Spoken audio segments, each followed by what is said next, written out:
আমরা ইতিমধ্যেই জনগণের সামনে উপস্থাপিত আমাদের দলীয় ইশতেহারে বলেছি, জনগণের রায় বিএনপি রাষ্ট্র পরিচালনার দায়িত্ব পেলে সরকারি কর্মকর্তা এবং কর্মচারীদের জন্য যথাসময়ে জাতীয় পে স্কেল ঘোষণা এবং বাস্তবায়ন করা হবে।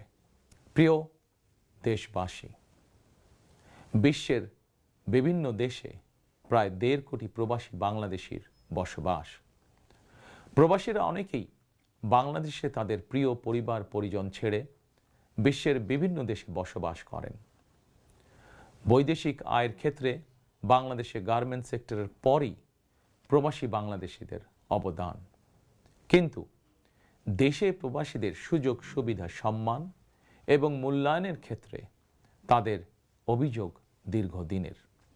দেশে বিদেশে প্রবাসীদের সম্মান, সুযোগ সুবিধা, সুরক্ষা, অধিকার নিশ্চিত করার লক্ষ্যে এবার আমরা প্রবাসী কার্ড প্রবর্তনের পরিকল্পনা গ্রহণ করেছি।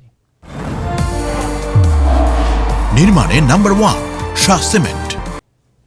এই কার্ডের মাধ্যমে দেশে প্রবাসীদের অর্থনৈতিক বিনিয়োগ সুরক্ষা এবং বিমানবন্দরে তাদের হয়রানি বন্ধ সহ কয়েকটি সুবিধা বিদ্যমান থাকবে ইনশাআল্লাহ।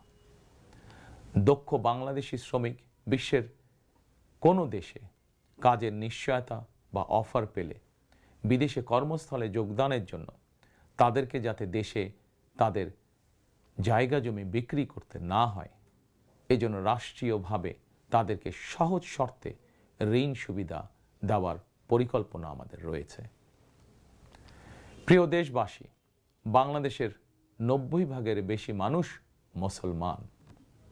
মহান আল্লাহর দরবারে আমাদের সকলের একটাই প্রার্থনা, রব্বানা আতিনা ফিদ দুনিয়া হাসানাতান ওয়া ফিল আখিরাতি হাসানাতান ওয়া কিনা আযাবান নার।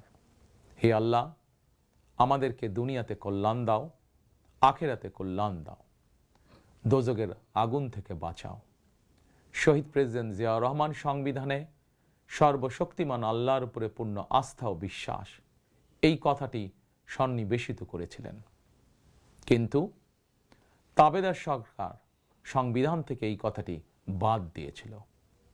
আল্লাহর রহমতে আগামী 12ই ফেব্রুয়ারি নির্বাচনে জনগণের রায় বিএনপি পুনরায় রাষ্ট্র পরিচালনার দায়িত্ব পেলে সর্বশক্তিমান আল্লাহর উপর পূর্ণ আস্থা ও বিশ্বাস, এই কথাটি সংবিধানে পুনরায় সন্নিবেশিত করা হবে ইনশাআল্লাহ।